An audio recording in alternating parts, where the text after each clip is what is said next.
við ætlum að sýna þessum hópum sem eru orðin starfandi á Íslandi líka að þeir fá ekki frið. Hvort sem ég var að tala við kennara, heilbrigðisstarfsmann, fólk í lögreglunni, kjósandan í Kringlunni. Fólk upplifði einhverja breytingu sem það var ekki öllu leyti sátt við og sumt bara mjög ósátt. Mér fannst ég líka heyra svona nýjan tón varðandi bara svona öryggistilfinningu og þegar maður fyrir að skoða þetta, menn ég fór í það bara eiginlega strax og ég komin í ráðuneyti að láta rýna dvalarleyfiskerfið í heild sinni. Fólk vill að við stígum niður fæti, stöldrum aðeins við, skoðum hvað erum að gera og það er verkefni. Við erum á allt öðrum stað og verri en ég hafði átt mig á til dæmis varðandi skipulagða glæpastarfsemi. Þorbjörg Sigríður Gunnlaugsdóttir, kærlega velkomin. Takk fyrir það. Mjög gaman að vera komin hingað. Er það ekki bara? Jú. Dómsmálaráðherra? Ég er aðdáandi, ég hlusta alltaf. Er það? Ég hlusta líka alltaf þegar þú talar. Já, góð díl. Það fylgir starfinu. Og takk fyrir að hlusta. Það er mjög gaman að heyra. Hvernig ertu? Byrjum á því. Ég er góð. Ég já, ég held ég sé góð. Ég held þú sést það líka. Margt að ræða. Svona tala útlendingamálin á svolítið breiðum grunni og svona ýmis mál sem langar aðeins að drepa á. Okay. Byrjum bara á ríkisstjórnarsambandinu. Hvernig finnst þér svona takast til? Ég er auðvitað hrifin að vera sitjandi við ríkisstjórnarborðið.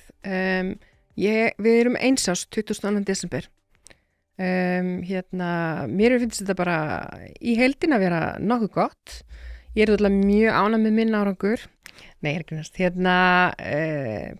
Þú veist, bara línan. Þetta eru 3 ólíkir flokkar, sammála sumt, ósammála annað, en samstarfið, allar þessar helstu breytur traust og annað eru í lagi. Er ekki þægilega þegar þið eru svona ósammála, það er allavega ekki eins og síðasta ríkisstjórn? Ég meina, ég finn nú heldur betur fyrir því varðandi útlendingamálin. Að þú veist, þá ég ætla að sitja og eitthvað að vera greina einhverja fortíð en þú veist, allir sáu hvernig hlutirnir voru þar og núna, það er búið að semja ákveðna hluti. Þú veist, það er verið að tala að kippa úr sambandi svona sér íslenskum reglum, einhverja sér íslenskar uppfinningar okkar í útlendingamálum, að reyna að nálgast þetta svona af einhverju yfirvegun og skynsemi. Ég er með 5 útlendingafrumvörp á dagskrá núna þennan veturinn og veist, við erum bara að vinna þetta í ágætri sátt. Ég er sjálf þannig í útlendingamálum að þú veist, ég verð ekki stjórnmálamaður sem verð með yfirboð í yfirlýsingum en það sjá allir að það er ákveðnir hlutir í íslenska kerfinu sem þarf að laga.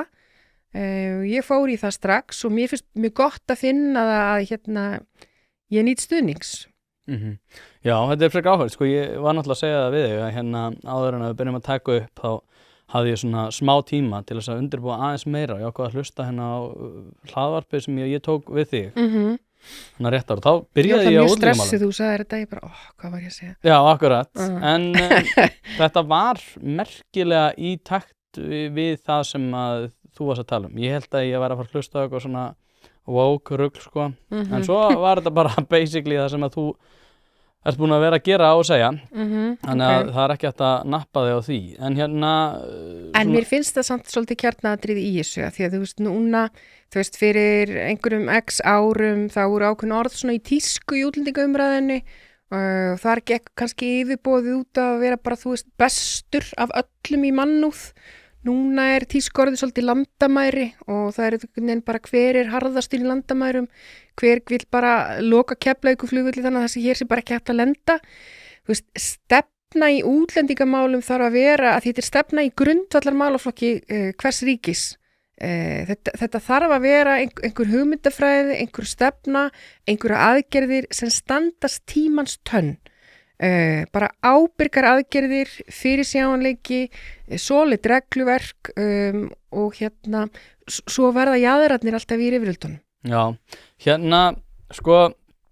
núna náttúrulega hef ég talað að leikjafræðilega þá yrði ekkert aðhald, þú veist, eina skynsamlega ákvörðun til þess miðflokksins er alltaf að segja að þú sért ekki að ganga nægilega langt og sjálfstæðisflokksins líka.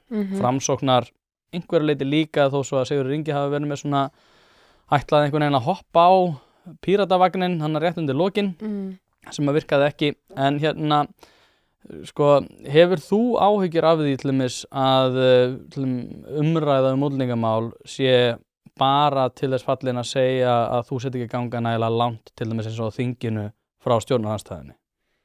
Að ég hafi áhyggjur af því Já, bara svona bæði almenningsumræðunni en líka að það sé en ekkert aðhald á þinginu gagnvart því hvernig þið tekið á þessum málum. Já, ég skil þig. Meina aðhald er heilbrigt og aðhald er gott og það er alveg rétt sem þú segir að það er á alþingi núna fyrst og fremst úr þessari átt sem þú ert að lýsa. Ég verð eindir að segja að mér fundist svona stundum aðeins annar tónn hjá Framsóknarflokknum en kannski meira þannig þau eru bara minna upptíkin á útlendingamálum heldur en hinir flokkarnir tveir. Þannig að aðhald er heilbrigða ástand í stjórnmálum. Aðhaldið er sannarlega fyrir hendi en það er mjög eintóna. Og eins og ég segi, ég væri þetta ekki dómsmálaráðherra ef ég væri að fara á taugum yfir því hvernig umræðan er í málum. Þetta eru mjög eldfimir málaflokkar, mjög margir í dómsmálaráðundinu. Mér finnst það miklu frekar þannig að maður bara leggir sig fram að hlusta og skilja úr hvað átt fólk er að koma. Allt almenningsálit hefur breyst býsna mikið og býsna hratt og þá þarf maður líka að hugsa hvað var það sem gerði það verkum. Og eins og ég segi, fyrir einhverjum 10 árum, x árum var líka mjög eintóna umræða úr hinni áttinni. Núna er hún svona harðari og eins og ég segi, ég bara nálgast verkefnið bara út frá því sem að samið var við myndið þessar ríkisstjórnar, stefnu sem að ég er mjög sátt við og trúi mjög á. Og ég funda mjög reglulega með dómsmálaráðherrum með ráðherrum útlendingamála Norðurlandana og ég sé að við erum allstaðar að fást við sömu hlutina. Íslenska sagan er svona kannski aðeins öðruvísi að því að í svona fámenni eins og við búum í þá verða oft breytingar svo skarpar, trendarnir verða svo skarpir og ef maður reynir að, eins og ég segi, maður reynir að hlusta eftir því hvað er fólk að tala hvað er fólk að segja mér, hverjar eru áhyggjurnar, þá fann ég þetta rosalega sterkt til dæmis bara í síðustu kosningabaráttu, hvort sem ég var að tala við kennara, heilbrigðisstarfsmann, fólk í lögreglunni eða bara, kjósandan í Kringlunni, fólk upplifði einhverja breytingu sem það var ekki öllu leyti sátt við og sumt bara mjög ósátt. Mér fannst ég líka heyra svona nýjan tón varandi bara svona öryggistilfinningu og þegar maður fyrir að skoða þetta, menn ég fór í það bara eiginlega strax og ég komin í ráðuneytið að láta rýna dvalarleyfiskerfið í heild sinni.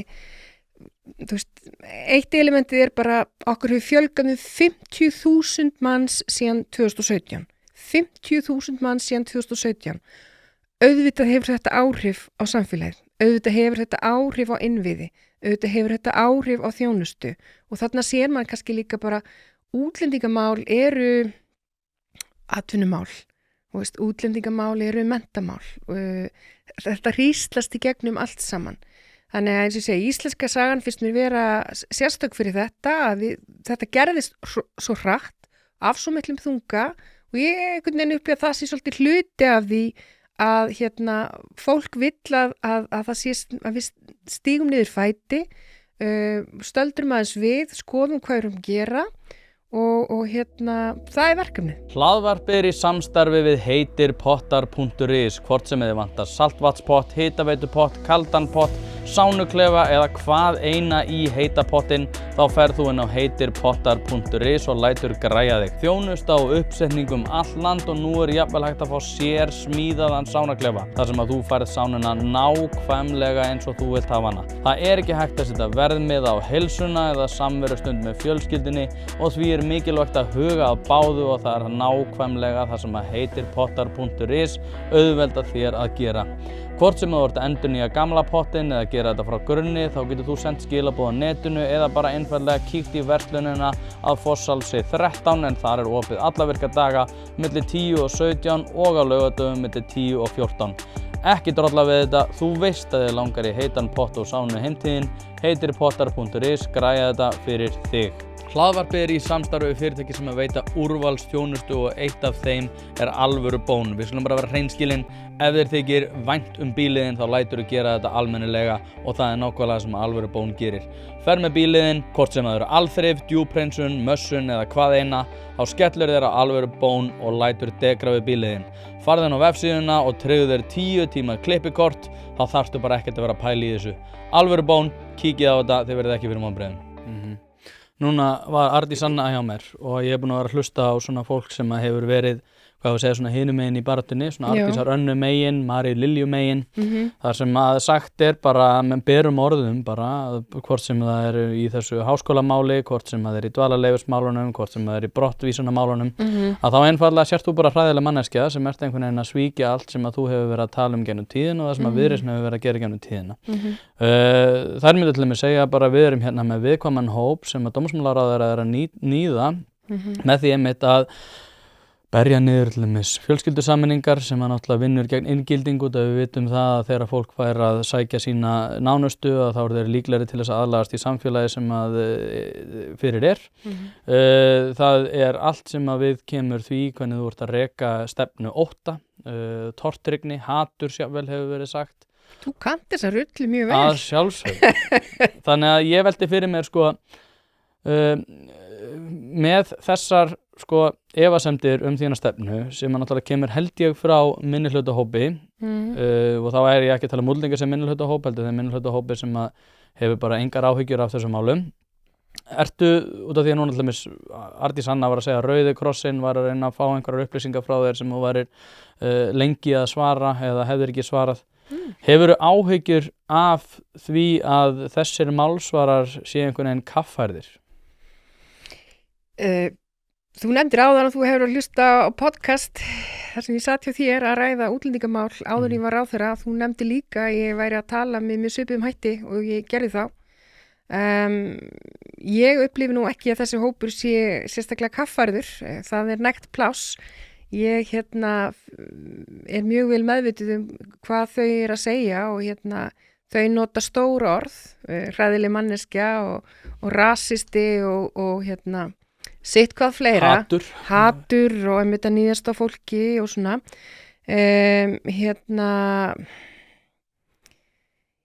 Mér finnst mjög margt í þeirri umræðu, alveg eins og mér finnst á hinum ásnum. Mjög einstrengingsleg afstaða. Til dæmis varðandi dvalarleyfisvinnuna, þar sem maður fyrir að skoða það hvernig virkar íslensku vinnumarkaður fyrir mannsku sem að kemur hinga á dvalarleyfi til þess að vinna.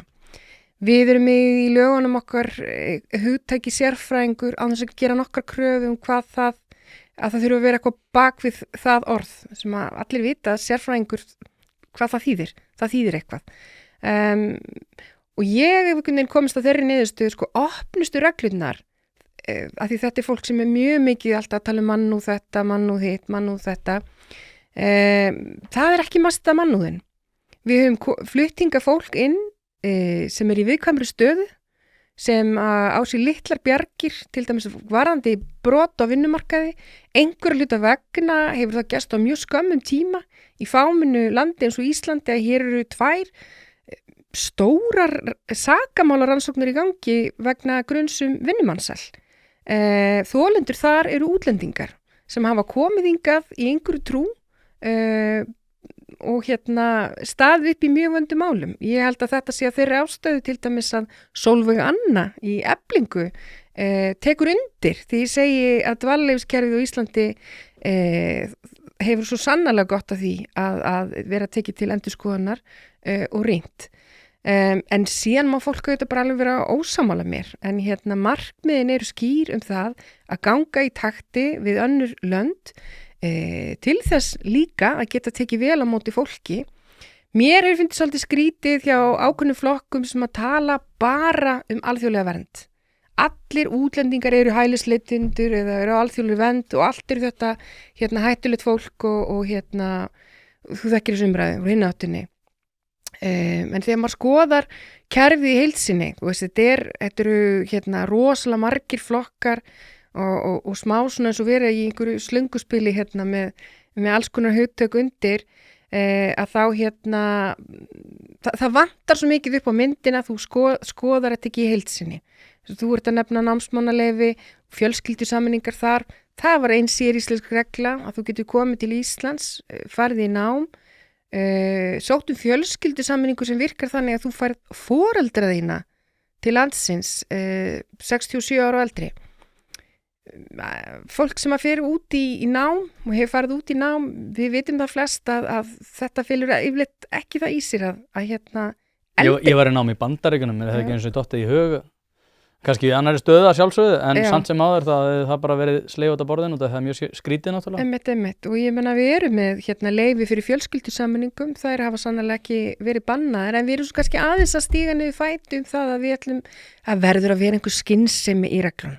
Þetta snýst það. Breyttist afstæðin frá því og komst inn í þetta ráðuneyti því að nú veit ég allir þegar ég tala við lögreglumenn og aðra sem að hafa farið og fundað með þér að þá segja þér að það hafi náttúrulega bæði það að breytingin hafi orðið á frekar skömmum tíma en líka oftast þegar að fólk svona dýfi sér onni í málaflokkin að þá einhvern veginn verður smá svona wow, ég vissi ekki að þetta hafi verið svona slæmt. Þannig að á þessu ári sem að þið eru núna bara að fara að fagna hefur þú vorst að segja mér þetta að afstæðin hefði ekki endilega breyst í því hvernig þú sagðir þetta fyrir en sem dómsmálaráðherra var þetta meira heldur en þú hélst? Já, ég myndi hiklaust segja já við því og að þú nefnir lögregluna og maður kannski skilur þennan hóp eða þennan málaflokka eins til hliðar núna menn ég held ég hafi notið góðs að því hafa starfað innan réttarkerfisins áður hafa unnið sem saksóknari og þekkja umgjörð bara brota og sakamála í landinu við erum á allt öðrum stað og verri en ég hafði áttum á til dæmis varðandi skipulagða glæpastarfsemi þannig ég er mér finnst ég hafa langt betri innsýn í það hvernig hlutirnir á Íslandi eru í raun og veru varðandi afbrot og varðandi þessar skörpu breytingar sem líka hafa orðið þar á liðnum árum. Ég var þeirra skoðunar meðan við vorum að semja í aðdraganda þess að við myndum þessa ríkisstjórn, þá var ég þeirra skoðunar að við ættum að fara af krafti í það að efla löggæslu með mönnum en líka með heimildum og svona umgjörð þessarar vinnu. En ég er ennþá einbeittar í því núna eftir að hafa séð hvernig staðan er. Ísland er auðvitað í öllu samhengi hlutana öruggt land. Við erum í samanburði við flest ríki líka öruggt land. Mér finnst ég njóta góðs að ég eiga í góðum samtölum við dómsmálaráðherra hinna Norðurlandana sem er að lýsa því hvernig hlutirnir fóru aflaga á ekki svo löngum tíma þar í landi og þar sem að menn voru helst til seinir að grípa til aðgerða. Mjög margt af því sem að Svíar hafa verið að gera núna er mjög fókusirað á afbrot og nálga skipulega brotastarfsemi þannig að það sé bara hlutverk yfirvalda, hlutverk lögreglu að gera umhverfið eins erfitt og hægt framkalla truflun í þessari starfsemi, vera mjög markviss í öllum skilabúðum það að við viljum ekki skipulagða brotastarfsemi á Íslandi, við munum vinna gegn ykkur, við ætlum okkur að hafa yfirhöndina hér og við munum beita þeim leiðum sem að aðrir hafa farið til þess að ná árangri. Þar erum við að tala líka að því stundum fléttast þessi málaflokkar saman. Ég er að skoða hvernig við getum sett aukinn kraft í brottvísanir þá þeirra brotahópa sem eru frá EES-svæðinu og hefur fengið góð ráð frá hinum ráðherrunum hvað þetta varðar. Þannig að já, ég er algjörlega á því að þetta fyrsta ár hafi sýnt mér dálítið aðra mynd en ég hafði fyrir. Þá var einmitt ein spurning sem ég langaði að spyrja það sko út af því að þú talar náttúrulega Svíþjóð, ég menna að það var að koma greiningar það að það væri 17.500 manns sem að væru í skipulagðri brotastarfsemi og 55.000 jafnvel viðloðnir við það í Svíþjóð. Þar eru starfandi 21.000 lögreglumenn og eitthvað álíka mikið í hernum. Þannig að þar er þetta bara orðin raunveruleg öryggisógn. Og það sem að mér langar að skilja sko, út af því að náttúrulega einhverju leyti hefur þetta náttúrulega verið stjórnlaus meðvirkni í því að kalla allt inngildingu bara að vera nægilega meðvirk gagnvart þessu ástandi. Núna hefur fólk minni húmor fyrir því, en út af því að við erum að tala um þetta, þá langar maður að spyrja, og ég hef spurt að þessu svolítið lengi, hvað erum við að gera öðruvísi heldur en Evrópa á þessum árum heldur en að þeir gerðu? Þú veist, af hverju gerðu þeir mistökin? Hvað erum við að gera til þess að læra það? Ég held að allavega hvað mig varðar og þau samtöl sem ég átt við ríkisstjórnarborðið þá erum við mjög meðvituð um það eða mjög markviss í því að endurtaka ekki mistökin. Og ég að nefna hérna einhver hluti hvernig fólksfjölgunin var frá 2017 og aftur stærsti staflinn þar, þetta fólk sem að koma hérna á grundvelli atvinnu á alls konar forsendum. Það mætti stundum halda að fólk talaði eins og hér væru 50.000 hælisleitendur eða sem við komum á grundvelli alþjóðlega verndar. Hlaðvarpið er í samstarfi við fyrirtæki sem hafa sett svip sinn á íslenska menningu og eitt þeirra eru Bæjarins bestu pylsur. Ég og þú vitum alveg að þegar við fáum okkur pylsu sem ekki frá Bæjarins bestu og þá vildum við að svo væri. Það segir það í orðinu, þetta eru Bæjarins bestu pylsur. Þið vitið það, ég veit það, skellið þessu hlaðvarpi í eyrun. Farið á næsta sölustað og kaupið ykkur tvíhleypu ásamt einhverju góðu að drekka. Við vorum auðvitað seinni á ferðinni í þessari breytingu á umhverfi glæpa en hin löndin eru. Í því felast tækifæri. Tækifæri til þess að læra af þeirra mistökum. Við njótum góðs af því að hér er fámenni, við erum ekki í risavöxnu samfélagi.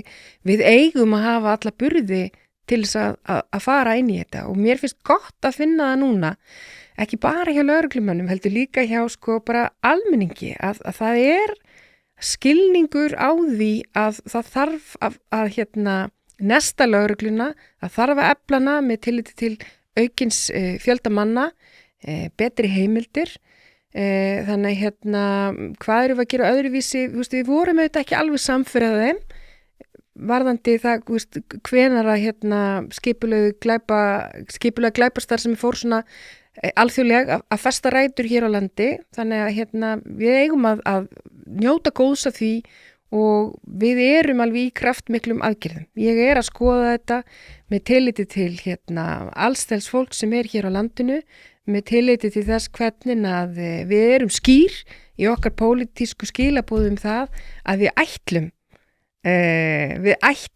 að sýna þessum hópum sem eru orðin starfandi á Íslandi líka að þeir fá ekki frið.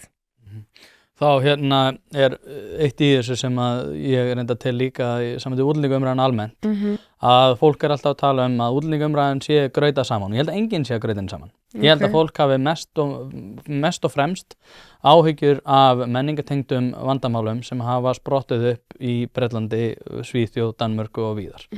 Og þetta eitthvað sem að byggist á þeirri torkennilegu sín að við getum verið að gagnrýna menningu í til dæmis eins og Miðausturlöndum þegar hún á sér staði með Austurlöndum en þegar hún sprettur upp þá er einhvern inngilding í því að taka vel á móti hópunum með því að vera að koma til móts við þeirra sjónarmið.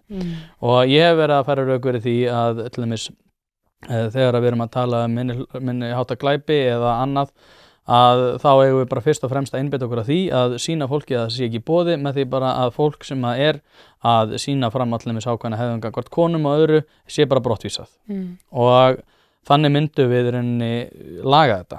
Og ég reyndar til núna og hefur verið að segja allir lengi að ég held að þú munir standa frammi fyrir þeim veruleika að hælisleitendakerfinu verði lokað. Og það algjör óumflýjanleiki með að við til dæmis bara pólitíska eftirspurn í Evrópu en líka pólitíska eftirspurn hérna. Hvað kemur svona fyrst upp í hugan þegar ég reifa þessar hugmyndir? Kannski fyrst með þú segir að enginn sé grauta hlutum saman. Ég ósammála. Mér finnst alveg vera í stjórnmálunum alveg tilhneiging til þess að grauta saman.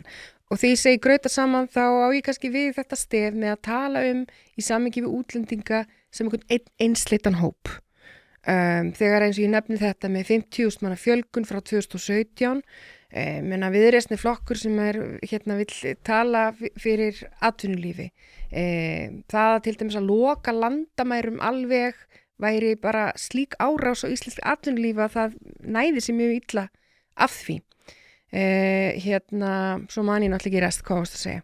Ég held að sko hælisleitendakerfinu verði lokað og ég held að muni gerast hratt í Evrópu sérstaklega þegar ný tækni er komin með lífsýnum og annað að svo sko að með minnir að Debolle sem að þú varst á fundi með núna fyrir skömmu sem er framkvæmdastjóri Europol hún nefndi þetta að þetta myndi koma til með að umbreyta öllu umhverfi varðar landamæraeftirlit í Evrópu og ég tel því að hælisleitendakerfinu verði lokað bæði í Evrópu og meðal annars hérna og það sem ég langar bara að spyrja þig bara, þú veist, telurðu að þú munir standa frammi fyrir þeim veruleika? Ég meina, ég heyri þessa umræðu til dæmis varandi þetta, þú veist, akkur er fólk ekki bara sendt til þriðja ríkis og það er verið að vísa til þess að fullta lönd sé að gera þetta nú þegar.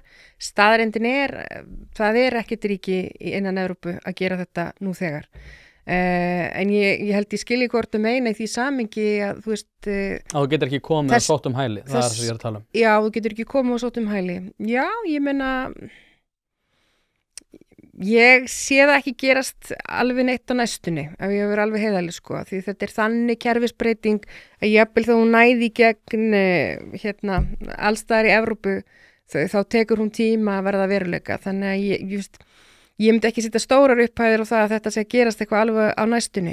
Hins vegar að gerast alls konar hlutir varandi það sko markvissari flokkun á því hvaðan fólk að koma, hvaða þýðir að vera á flótta, hverjir eiga heima undir hattinum alþjóðleg vernd.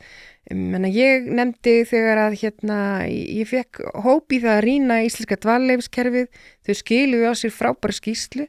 Þau voru búin að fara yfir lögin og framkvæmdina og þau nefndu 25 atriði. 25 atriði þar sem Ísland á skjön við hinn Norðurlöndin, bæði varandi reglur og framkvæmd. Eitt var til dæmis þetta sem að þú nefnir. Getan okkar til að framkvæma DNA-rannsóknir áður en fólk kemur til landsins. Og þarna sá ég það til dæmis að það eru til nokkur dæmi þá Íslandi og bara óþægilega mörg. Af því að sótt hefur verið fjölskyldusameiningu einhvert barn er sent til Íslands á grundvelli þess að sé að sameinast þá kynforeldrum sínum eða kynforeldri sínu eftir að það er komið til landsins það DNA-testað og kemur í ljós að það ekki tengsl þetta ekki pabbi, þetta ekki mamma og ég held að þurfi ekki að hugsa það mjög lengi til að átta sig á því að þetta hættulegt. Við vitum ekki hvaðan þetta barn kemur, við vitum ekki hvort þetta barn var í umsjá einhvers þegar það kom til landsins, við vitum að smygla börnum vandamál á heimsvísu, þarna er hvort sem þú kalla þetta glufu eða hvað annað, þarna hef ég mestar áhyggjur af hagsmunum þessa barns, því ég sá því ég kynnti þetta að fólk var að tala fjölskyldur geta verið allavegana og akkur er að tala fyrir þessu, auðvitað bara verið að DNA-testa í þeim málum þar sem það er verið að segja ég er blóðmóðir þessa barns, ég er kynmóðir þessa barns, svo kemur ég á daginn að svo er ekki. Þá ertu með barn sem fer inn í barnaverndarkerfið af því það verður ekki hjá manneskinu sem hefur sagt ósátt til það hvaða barn þetta er. Hvaða viðurlög eru við því til þess að manneskjan lýgur upp og svona, er hún send úr landi?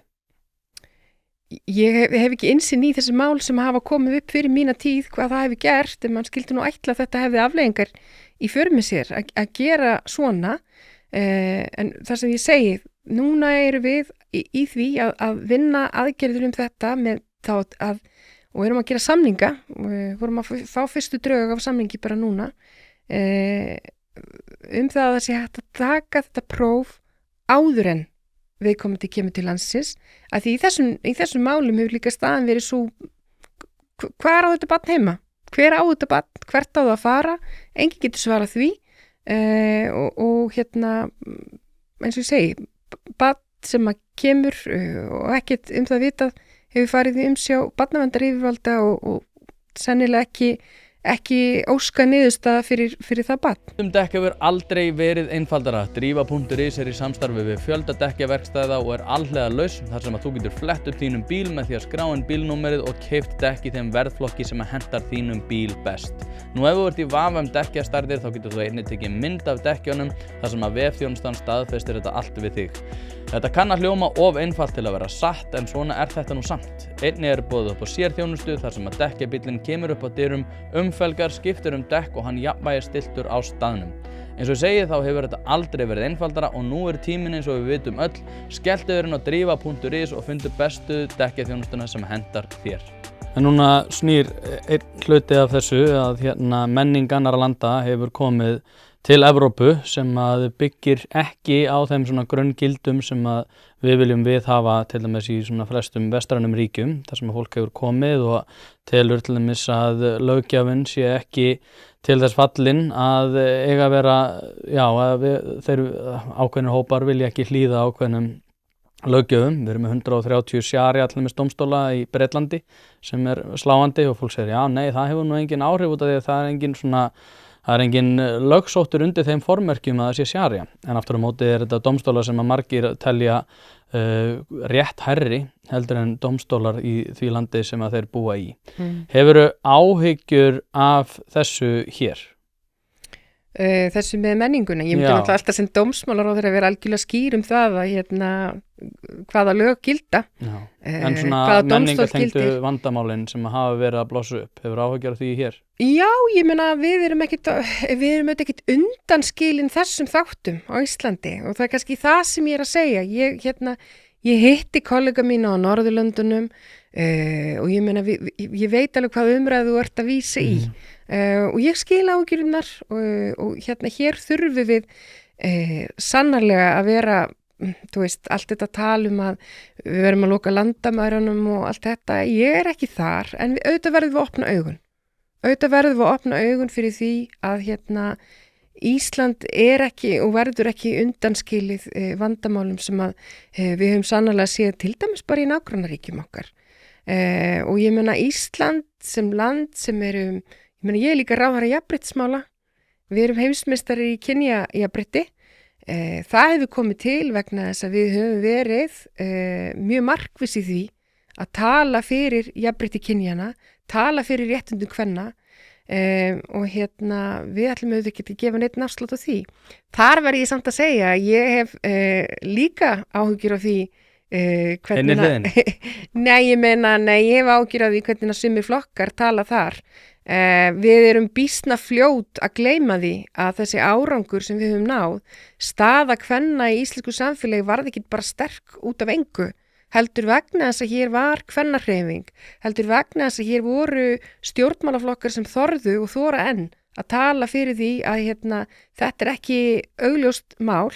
Við erum að vísa til þess að horfa hvernig trendin í öðrum ríkjum, að þá þurfum við líka að vera vakandi fyrir því að ef okkur alvara með það að búa hér í samfélagi þar sem að réttur karla og kvenna hinn sama, þar sem að konur eiga sama möguleika á vinnumarkaði og allt þetta, þá það bara alltaf niðurstaðan að það þýðir að það einhver stefna í gangi það einhver stjórnvöld sem eru vakandi fyrir því þegar einhver svona trendar koma upp og þurfum við líka að standa vaktina. Er það að tala svona Handmaid's Tale, ungbarnaverksmiðju stefnu miðflokksins sem að vilja bara hafa konur heima og helst ekki á vinnumarkaði?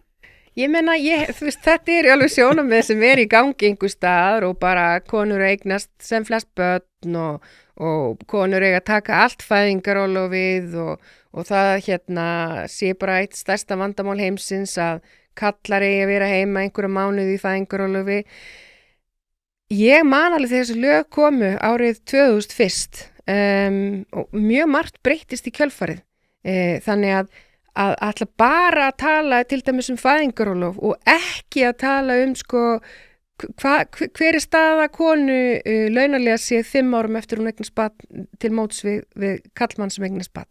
Hvaða áhrif hefur þetta á lífeyrisréttindin þín? Fyrir karlmannin hefur þetta þau áhrif líka að svona sterk eða tengslamyndi við barn á fyrstu mánuðum, gerir pappan síðan bara virkar á heimilinu í kjölfarið, komið síðan til hjónaskilnaðar, þá líka jafnræði í þeim tilvikum þar sem þetta er mamma og pappi og það verður skilnaðar.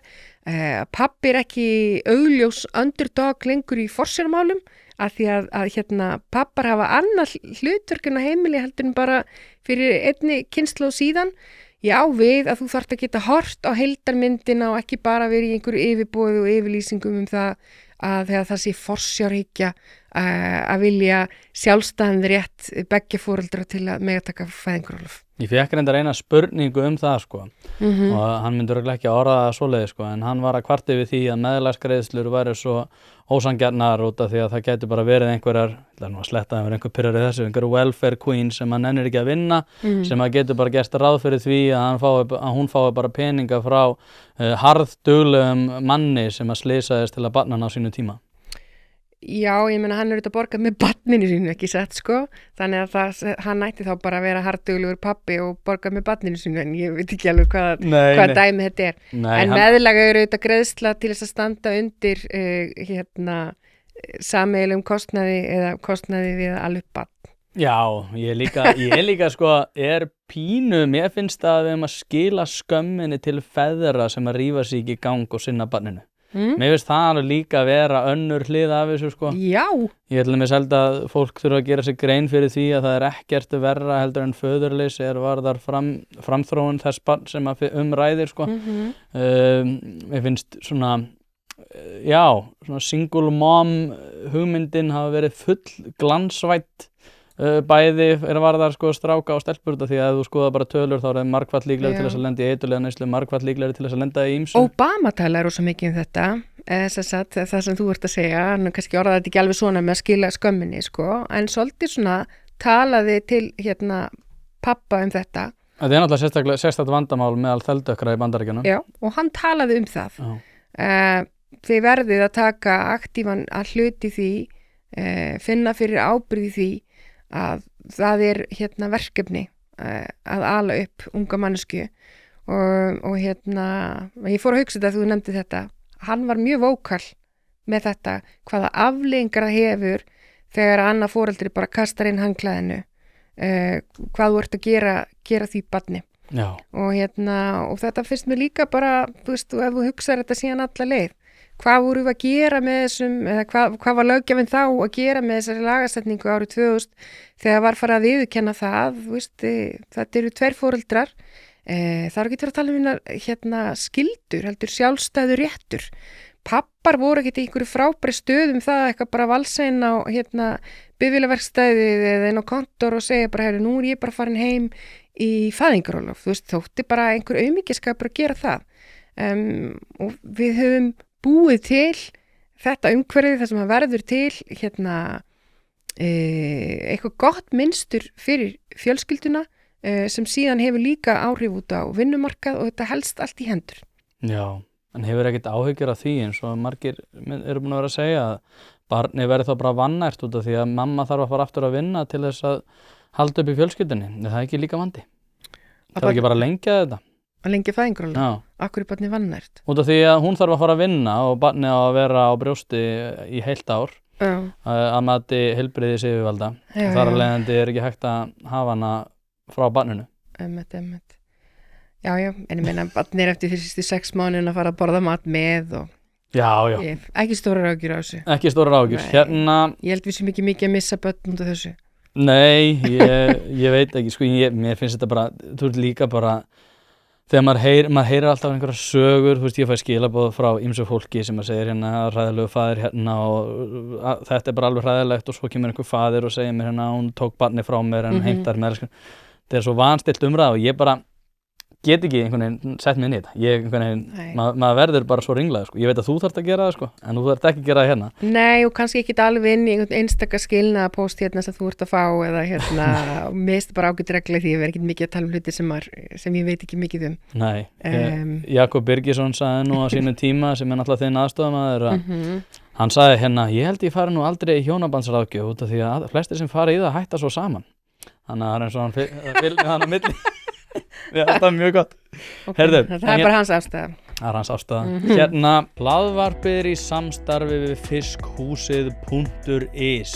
Fiskhúsið.is heildverslun fyrir veitingamenn sem vilja það ferskasta og það besta fyrir sína kúnna. Hvort sem það fyrir veitingareksturinn, hótelreksturinn, mötuneytið eða hvað annað, þá ferðu inn á fiskhúsið.is til að sjá það gríðarlega úrval sem að strákarnir hafa upp á að bjóða. Ef að þú vilt hið ferskasta og hið besta, þá gerir þetta sjálfsögðu almennilega, ferðin á fiskhúsið.is. Það ekki til sú spurning sem að strákarnir hafa ekki svarið við, þannig enn og aftur fiskhúsið.is til að fá ferskasta og besta fiskinn á landinu. Spyrjum þjóðana útlendingamál. Já. Ég held að þú gætir gert þetta auðveldlega, það að segja takast á útlendingamálin, með því að nýta beint lýðræði og spyrja þjóðina það hvernig það vil haga útlendingamálum og þá þetta bara þeirra ábyrgð. Hvað veist þín það? Hvaða? Verði ykkur skoðanakönnus? Að spyrja bara þjóðina, bara, þú með einhverja ákvarðanatöku hérna og við setjum að vera beint lýðræði, bara rafræn kosning og við græðum þetta morgun. Ég meina beina lýðræðið felst í kosningunum, þær fara fram 4 ára fresti, reyndar á Íslandi fara stundum fram oftar. Ég, að því þú segir mér að spyrjum þjóðina, það var gert í síðustu kosningum. Skilabúin fannst mér býsna skýr og það það sem ég að nefna í upphafi, að það hefur alveg orðið ákveðin breyting. Ég nefndi það, ég heyrði þetta frá kennurum inn í skólastofu sem talaði bara, þetta erfiðar að kenna þegar það heyri börn sem að tala 5 og 6 tungumál og þú hugsaði að þetta fremur augljóst. Hjúkrunarfræðingur sem að lýsir því bara að eitt viðtal taki helmingi lengri tíma út af tungumáli og svona, þannig að þú veist almenningur hefur svarað þessari spurningu, ríkisstjórnin núna með þetta verkefni, ég fronta það sem ráðherra útlendingamála, mér finnst mjög gott að við erum með býsna skýra stefnu. Við að taka ákveðin skref, það blasir bara við á kerfinu okkar að það ekki alveg eins og það ætti að vera. Mín ástæða á sama tíma algjörlega skýr það að í þeim tilvikum þessum að fólk að koma hérna til dæmis á grundvelli alþjóðlegar verndar, þá viljum við taka vel á móti fólki. Við viljum taka vel á móti fólki og við ættum að vilja gera það. Ég var ánægð að sjá það núna í samhengi við fjáraukann að það var verið að sitja auka peningin í íslensku kennslu, við höfum fengið gagnrýni fyrir það, við höfum tölur sem sýna það að við sitjum eftir í samanburði til dæmis við Norðurlandi hvað það varðar, hvað við leggjum bara lítið upp úr íslensku kennslu. Þetta rosalegur lykill að því að vera raunverulega þáttakandi í samfélaginu.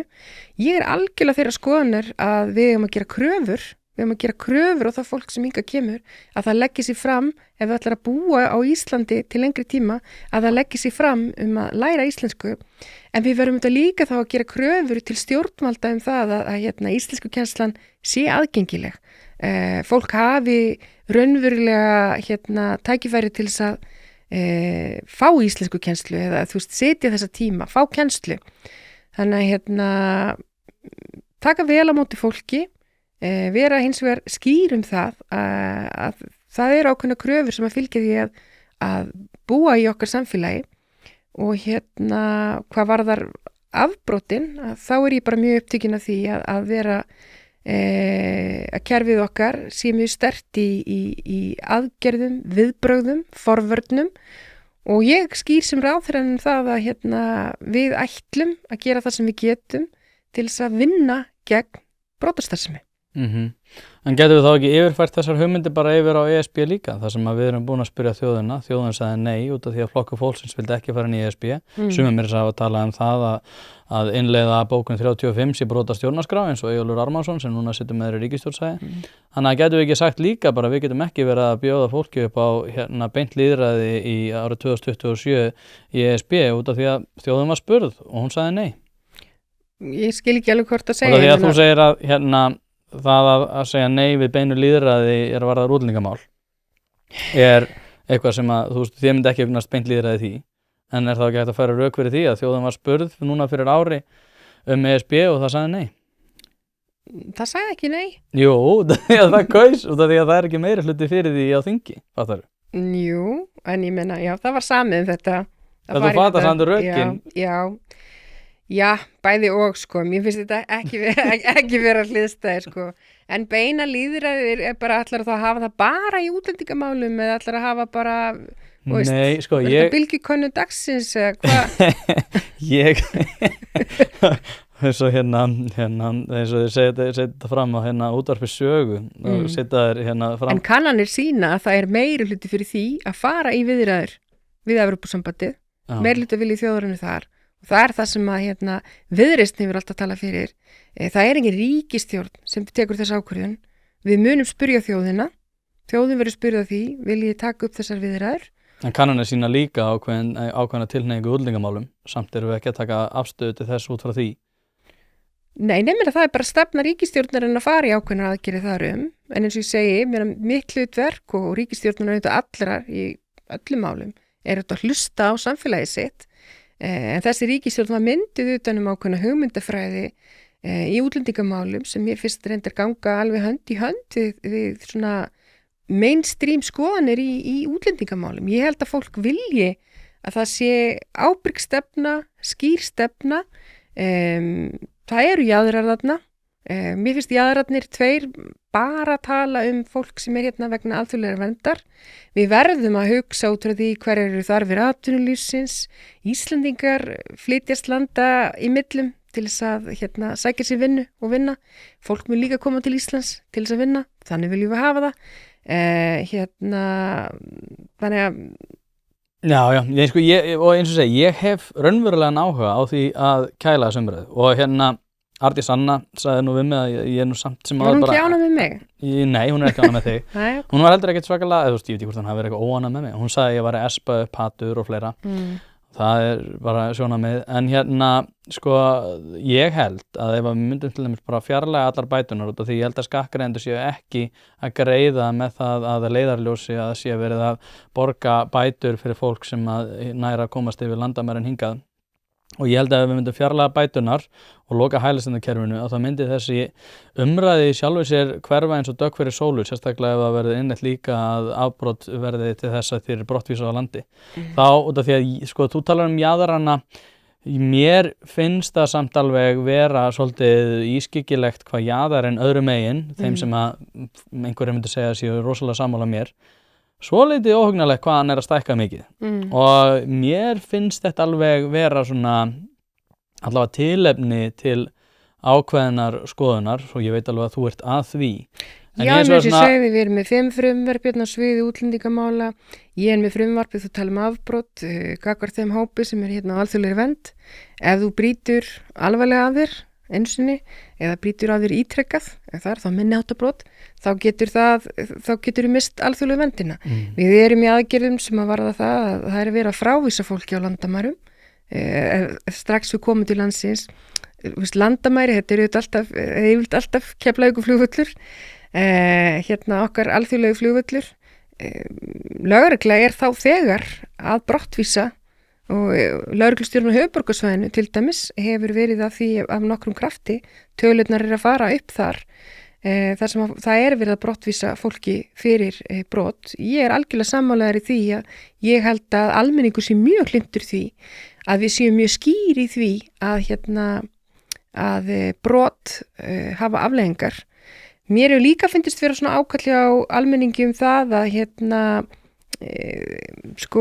þessi svona brot sem að kannski teljast minniháttar í augum kerfisins, að það vilji finna það hjá lögreglu að hún sé líka á vaktinni í þeim málum. Þetta getur verið eignaspjöll í hverfinu, þú veist, einhver unglingar eða innbrot á heimili sem er alltaf rosalegt áfall fyrir þann sem fyrir því verður, þó að þú veist, fjárhagslegt tjón sé kannski ekki stórt. Þetta er ekki stórt mál svona í lagakríteríinu eða í kerfinu, en það sem þetta skilur eftir er, þú veist, það fór einhver inn í íbúðuna þína, einhver fór inn í húsið þitt. Þetta framkallar ótrúlegt öryggisleysi. Og ég hef verið að ræða þetta, ég funda reglulega með lögregluráði sem er allir lögreglustjórar í landinu það að við að sýna almenningi að við erum augun á boltanum í þessum málum líka. Þetta er ekki að nefna í samhengi við neinn útlendingamál, heldur bara tilfinningu fólks fyrir því að þessi brot séu inni á radarnum líka. Því það er auðvelt í kerfi sem ég ætla að leyfa mér að segja hefur verið vanfjármagnað í dálítinn tíma, sem er bara lögreglan og réttarkerfið í heild sinni, að þú veist fari það bara forgangsráða stóru málunum, en þetta heggur svo í traust í samfélaginu þegar að svona mál fá að vera eru látin liggja. Hlaðvarpið er í samstarfi við Happy Hydrate. Steinefni eru orðin mikilvægur þáttur í mínu lífi og ég er ekki einu svona grínast, ég er að nota þessar vörur í alvörinu. Það er ástæða fyrir því að þessir kassar hérna eru tómir.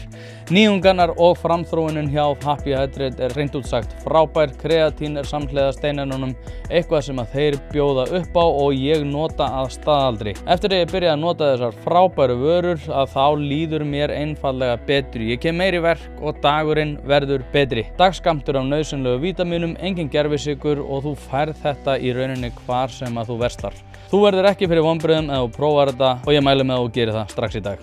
Hlaðvarpið er í samstarfi við stöndu og mikilvæg fyrirtæki og eitt af því er Polsen. Polsen.is til þess að skera hvað eina, hvort sem þú þarft að fara í bílrúðu skipti eða einfallega bílrúðu viðgerð, þá ferðu inn á Polsen.is.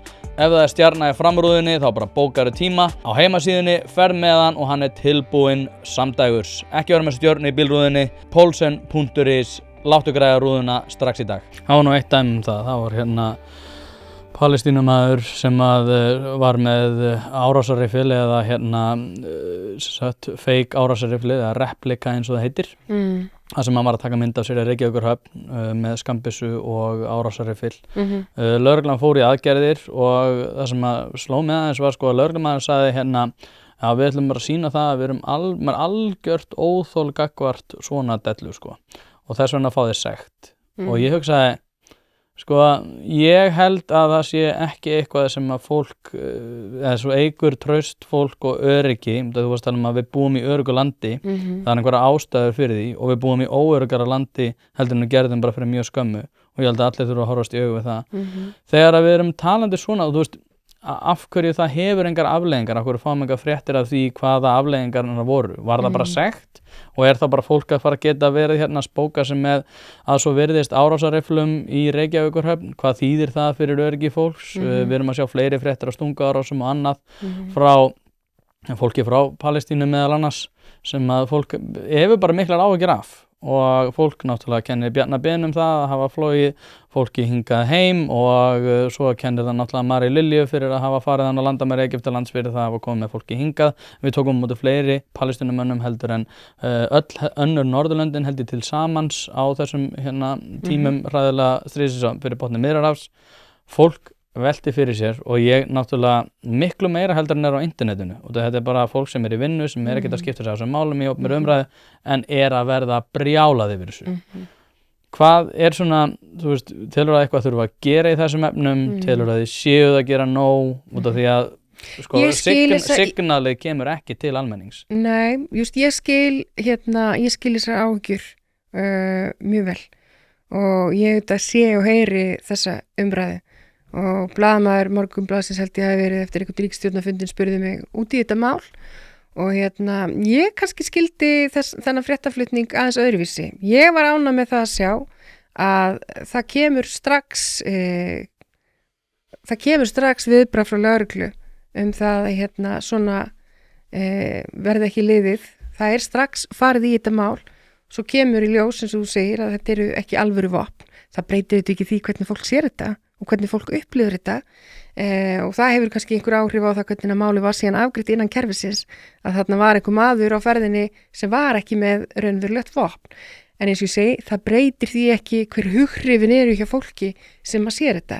Þannig að ég skil þessar tilfinningar bara vel, hvernig að fólk sér þetta, hvernig fólk upplifir þetta og vill að það sé skýr signal það að það sé tekið á brotum. Þú nefnir hnífaburð líka. Mér fannst það mjög sláandi og ég held að það hefði nú bara verið það bara í blábyrjun þessa fyrsta árs að fá tölur á því að vopnaburður á Íslandi er að aukast og sérstaklega hjá ungum strákum og þarf að farið í það að hækka sektir tífalt fyrir vopnalaga brot. Þar finnst mér við þar ertu í býsna beinum skilabúðunum það. Þetta er sannarlega ekki hegðun sem er álitin verið í lagi og þetta er sannarlega brot þegar að kerfið segir allt í einu við viljum að tífalda. En stóra verkefni þar finnst mér líka vera bara af hverju eru ungi strákar að tala þannig búandi á Íslandi að þau þurfa að ganga með hníf. Hvað er það í þeirra veruleika sem segir þeim að svo sé? Svo þarf þau ekki að hugsa það mjög lengi að manneski sem gengur með hníf eru langt líklegri til þess að beitanum heldur en manneski sem er ekki með hníf. Ég meina það er bara svona goes without saying að þetta er bara mjög þetta er mjög vondur signal breytta hegðun hjá strákum og hefur við líka verið að tækla þetta bara svona í gegnum samfélagslöggæslu og í mista skólarnir að stíga inn í þetta og ég meina foreldrar líka, við vorum að tala um það áðan, þetta er samtal sem þarf að eiga sér stað líka bara inn á heimilinu, vita foreldrar þessar stráka af því að þeir gangum með hníf, eru þeir samþykki því, maður einhvern veginn vill trúa því að svo sé ekki, þannig að með þetta, ungir strákar sem gangum með hníf, þá finnst kannski eiga við að sama öll brot, að þú þarft að nálgast þetta úr ólíkum áttum og helst úr öllum áttum, í gegnum forvarnir. Við viljum ná þessari tölu niður, við viljum þetta ekki vopnaburð í okkar samfélagi, hnífar eru stórhættilegur í þessu samhengi, við viljum vera skýr það að þetta framkallar viðbrögð hjá lögreglu, við viljum vera skýr það að ungur strákur sem tekin með hníf verði þá strax sektaður. Ég er ekki þeirra skoðun að refsipóliti séð að unglingsstrákur sem gengur með hníf hann er að fara lóðbeint inn í fangelsi. Það held ég sé ekki mikill samfélagslegur ávinningur í því en það þarf að skoða hvað er að gerast af hverju líður þeim þannig að þeir eiga gangu með hníf. Hlaðvarpið er í samstarfi við Harðfisksverkun Hrafnardals. Þetta eru gæði í gegn, kemur á roðinu, fryst einu sinni og það er nákvæmlega þannig sem að þú færðan. Steinbítur sem er valsaður upp á gamla mátan og þurrkaður í vestfirsku fjallalofti. Ekki eitthvað þurrkklefa rugl hérna.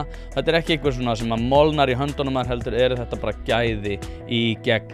Frábær gjöf fyrir þá sem að eiga allt en ef þú ert að leita gjöf fyrir afa og ömmu og ert í vandræðum út af því að þau eiga allt þá að sjálfsögðu gefur þeim bara harðfisk. Til að nálgast þessa gæða vöru þá sendur þú e-mail á hrafnadalur@proton.me. Þetta er líka í lýsingu á þessum þætti þar sem þú getur einfaldlega séð frábæru verðin og séð alla leiðbeiningar hvernig þú nálgast þessa gæða vöru. Já, skulum aðeins tala stjórnsýsluna í lokin. Búið að vera mikið að ganga á. Úlfar Lúðvíksson ætlar að sækja starf núna sem ríkislögreglustjóri og hann segir að þú hafir bolað hann út og ætlar að senda hann vestur bara þegar hann sinnti vinnunni sinni almennilega. Við erum með Helga Magnús sem var náttúrulega svakalegt mál og hann byrjar að tjá sig all hressilega á samfélagsmiðlum og annars staðar. Tortryggni gagnvart lögreglunni hefur ég ætla ekki að segja hún hafi aukist en það sýna traustmælingar ekki. Nei, akkurat. Ég held að sé ekki almenningur en aftur á móti er Úlfar Lúðvíksson að segja að það sé allt í volið þarna maður er að sjá ýmis teikn á lofti varðar bara löggæsluna heilt yfir. Virðist vera svolítið bara eins og hafi verið ákveðin lausatök og fólk sé ekki alveg að sinna sér eins og góðum og sæmum embættismönnum ættu að vera. Þannig að í þessum efnum og það byrjum bara á Úlfari Lúðvíksinni sem að segja núna allt sé í voli. Hvernig bregstu við þeim ummælum? Ja, allt sé í voli innan lögreglunar. Ég ósammála því hjá honum. Eins og ég nefndi áðan, ég funda með lögregluráði reglulega, þar sitja lögreglustjórar landsins. Mér finnst þau vera vel mönnuð. Ég veit að hann hefur talað mig og ég upplifði það að hann sé ekki ánægður með dómsmálaráðherrann. Það bara svo það er. Ég fór í það að auglýsa þetta embætti þegar hans skipunartími var að líða og ég hef rökstutt það með þeim hætti að embættið var að taka breytingum. Við erum að fara að setja upp þessa brottfarastöð, við erum að fara í ákveðna breytingar aðra líka svona greiningar við komu fólks til landsins, þannig að allt skipulag embættis var að taka breytingum. Ég lýsti því yfir í þessu samtali við hann og honum væri velkoma að sækja Kemur hann samt í greina? Er þetta tímasóun hjá honum að vera að sækja ríkislögreglustjóra? Nei, ég sagði honum að hann geti sátt stöðuna á Suðurnesjum sem hann var í. Þannig ég er að segja, skilur, mér finnst það ekki einhver stórkostleg höfnun, en ég átta mig alveg á því að kúltúrun er auðvitað svona, þú veist, embættismenn fá stöðu og svo þeir bara þarna og nánast í áskrift. Ég sá það bara ekki þannig og stend bara við það ákvörðun. Getur þú séðan fyrir þessi ríkislögreglustjóra? Ég veit að skipa í stöðu ríkislögreglustjóra, þannig að ég ætla ekki að vera að tala um það hverju getur verið þar og hverju ekki. Það er búið að setja út auglýsingu. Það geta allir sótt og svo verður sett upp svona hæfnisnefnd og ég fæ þá einhverja tillögur í kjölfarið. En núna þegar ríkið er aðeins sest með Helga Magnús, hvernig horfir þetta nú við þér í baksýnisspeglinum þetta mál? Heldur þetta hafi svona leyst farsarlega? Þetta var rosalega erfitt mál og ég get alveg skilið að fólk klóri sér í hausnum yfir var þetta bara eitthvað starfsmannamál, voru þetta bara einhver átök tveggja manneskja. Verkefni mitt sem ráðherra er þetta bara það þarf að ríkja traust til ákæruvaldsins. Þarna var staða sem var mjög erfið.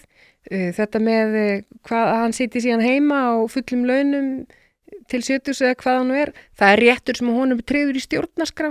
Ég heyri í umræðinu að tala um hann að fengi einhvern rosa starfslokasamning. Hann er auðvitað býsna góðum launum heima hjá sér núna, en það er réttur sem hann átti samkvæmt stjórnarskrá. Aðalatriði var að það þurfti að leysa þetta. Þetta var ekki skemmtilegt mál við að eiga og ég þekki þau bæði tvö og mér hefði þetta fundist best að það hefði engin svona vandamál verið uppi og menn hefði bara geta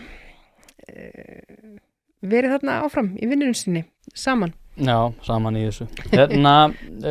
Kannski rétt í lokin, ESB. Já. Þú hrifin? Nei, ég get ekki, ég hef alltaf verið hrifin. Ég var hrifin. Já. Og núna náttúrulega bara að horfa upp á það að ég var nú að bara glugga í Draghi-skýrsluna í gær. Já. Og hún bara sýnir fram á það að Evrópa er á hræðilegum stað. Hún er á það hræðilegum stað að það er tillögur sem að Draghi kemur með, minnir að framleiðsla þurfa að aukast 5% af vergri landsframleiðslu til að rétt úr kútnum. Marshallplanið var 1-2% og það sem við veltum fyrir okkur náttúrulega núna er þetta raunhæft? Svarið við því er einfaldlega nei. Þannig að ert þú peppuð yfir Evrópusambandinu og það hefur alltaf verið? Eða er þetta eitthvað búið að hreyfa sig þér? Ég skil spurninguna. Ég er auðvitað, ég hlakka mjög til að við höldum þjóðaratkvæðagreiðslu það hvort við viljum fara í þessar viðræður. Því ég held að þjóðaratkvæðagreiðslan eða öllu heldur aðdragandinn að henni sé besta leiðin til að þroska þessa umræðu. Að kaupa eða selja húsnæði er ein stærsta ákvörðun lífsins. Þess vegna skiptir máli að hafa ekki bara sölumann heldur ráðgjafa þér við hlið. Hlaðvarpið fjallar mikið húsnæðismál og því er það í samstarfi við þá færustu í geiranum hjá fasteignasölunni Pálsson. Pálsson fasteignasala leggur áherslu á persónulega þjónustu, fagmennsku og gagnsæi. Notast við sérstaka ferla sem að tryggja það að bæði kaupendur og seljendur vita upp á hár hvernig að þessu er staðið. Allt frá undirbúningi myndatöku til loka sölunar. Boðið upp á fría ráðgjöf og verkfæri eins og eignavakt.is sem sér til þess að þú missir aldrei af réttu eigninni og verðmat.is sem hjálpa þér að taka upplýsta ákvörðun verð. Heimsæktu pálssonfasteignasala.is og fáðu þína persónulegu ráðgjöf strax í dag. Ég er ekki í hópi þeirra sem að þú veist, einhvern veginn Allt leysist með þessu. Nei, ég ekki þar en ég á því og þess vegna hlakka ég til umræðunar að það sé meiri kostir en gallar. Þú nefnir það sé allt í volli.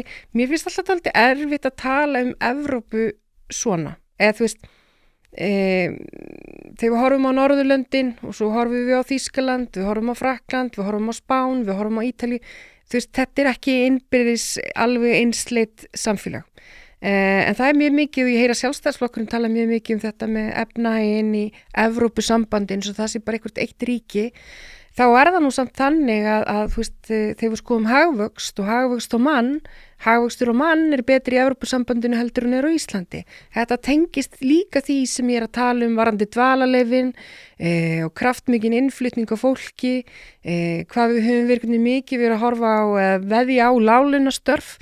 Við erum lítið í framleiðni, við erum ekki öflug í hagvöxtu á mann sem að þýðir einhvern veginn, það þá sem að fólk vera að finna fyrir honum. Hagvöxtu sem byggir bara á fólksfjölgun, þú veist, að því það er ekki hægt að tala að við sem einhvern veginn flytja inn vinnuafl. Hér kemur fólk auðvitað og það með börn sem það gengur í skóla, fólk þar heilbrigðisþjónustu, að nota sömu þjónustu og ég og þú. Þú veist, innflutt vinnuafl lifir ekki bara í einhverju hólfi heldur verður hluti einhverju samfélag. Það þrýstingurinn á húsnæðismarkaðanum sem við finnum. Það þetta sem ég að segja að heilbrigðisstarfsfólk var að tala í kosningabaráttunni, kennarar voru að tala í kosningabaráttunni, lögreglumenn voru að tala í kosningabaráttunni. En ég ennþá Evrópusinni? Já, ég ennþá Evrópusinni. Ég veit að það breytist ekkert allt við inngöngu í Evrópusambandið. Það verður ekki allt betra en ég held að hagsmunum Íslands sé betur borgið þarna innandyra en ekki en ég vil að þjóðin taki þessa ákvörðun, engin stjórnmálaflokkur, engin ríkisstjórn á að taka þessa ákvörðun og ég held að umræðan verið góð til þess að fara inn í bara svona lykilþætti. Mér finnst líka talað svolítið þannig eins og að það sé allt eins ESB, öll ríkin sé að vinna út frá einhver ESB stefnu í öllum málum. En svo skoða maður til dæmis bara Norðurlöndin sem innan ESB. Við erum búin að tala mjög mikið útlendingamál hér. Þau ekkert öll að reka alveg nákvæmlega sömu stefnuna í útlendingamálum. Þau ekkert öll með nákvæmlega sömu stefnuna í löggæslumálum. Þannig að þú veist, myndin held ég af það hvaða þýðir að vera með í þessari fjölskyldu. Hún aðeins flóknari en umræðan hefur verið svo far finnst mér. Já, við sjáum til hvernig þetta verður þegar umræðan verður svo tekin. Ertu hrifin núna? Nei, ég það ekki, sko. Ég bara, þú veist, eins og í orkumálum og annað, sko. En við þurfum fyrir ljúka þessu. Ég held að, sko, ég fekk fullt af spurningum. Ég held að ég sé búin að náða öllum. Flest náttúrulega voru, eða langflestar umræðina voru náttúrulega útlendingamál. Já. Það var einn sem samt var að tala hérna rannsóknarnefnd kvennamorð og var að spyrja af hverju að vera lögð áhersla sérstaklega á konur þegar karlmenn eru umtalsvert líklegir til þess að verða fyrir ofbeldi og morðum. Það vísi þarna í Kenya jafnréttisáætlunina og þetta eina af aðgerunum þar. Það kannski bara svona aðeins verið að beina augum að því að þegar við höfum verið að horfa á morði gegnum tíðina inn á heimilum að Makinn hættulegastur og allt það? Já, dálítið þetta. Svo þetta líka þarna önnur umræðinu bara varandi þú veist heiðursmorðin. Þá þetta mikið til konur. Þetta mikið til stelpur. Muslimar þá?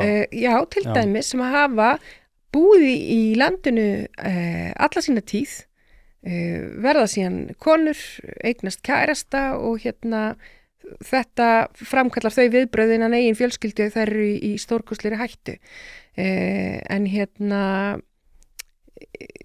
varðandi þetta með að rannsaka þetta, þá finnst mér þetta bara að vera atriði alveg eins og við vitum til dæmis með heimilisofbeldi að það yfirgnæfandi meirihluti þolenda þar konur, yfirgnæfandi meirihluti gerenda karlmenn, það bara eins og það en við verðum að geta viðurkennta og horta á það og ég meina þess vegna ég til dæmis núna með frumvarp varandi það að bæta löggjöfun okkar nálgunabann, ökklaböndin góðu, það sé bara rafrænt eftirlit á þeim sem eru að til dæmis eftir sambandslit að ofsækja fyrirverandi maka, sitja fyrir honum fyrir utan vinnustað eða heimilega hvað það Það óþolandi, hafa einhvern eiturlega mann eftir allan daginn eitthvað með eitthvað, þú veist, ég er sammálaður þar. Ég meina þetta bara ekki í lagi og við ætlum ekki að hafa þetta svona. Þannig enda líka komið svona ný birtingamynd sem og að verða algengara, sem að einhver manneskja fær aðra manneskja og heila, þá engin tengsl á milli. Bara svona ekki heiðarlega, en þetta stalker moment í því og við ætlum að fara fastar í það líka, sko. Þannig að við erum hörð þegar kemur að gleymum. Hörð þegar kemur að gleymum, það ágætis lokaorð. Þorbjörg Sigríður, þetta var mjög skemmtilegt. Þú ert skemmtileg, ertu skemmtilegastur ráðherrann? Mér finnst það. Hann fleirum sem finnst það, sko. Í alvörunni? Já, það oft svona að tala í samhengi við þegar þú sést skemmtilegur, sko. Sérstaklega ef þú búin að fá þér nokkra drykki. Já, mér finnst það líka mjög skemmtilegt að fá mér nokkra drykki. Það ekki, við kannski bara gerum það við einhvað tilefni hérna og ræða málin. Já, við höfum náttúrulega að bjóða mér på jólabjór. Já, þetta mjög lélegt. Heyrðu. En þetta var mjög skemmtilegt. Takk kærlega fyrir mig. Takk að það fyrir að koma, þangað til næst.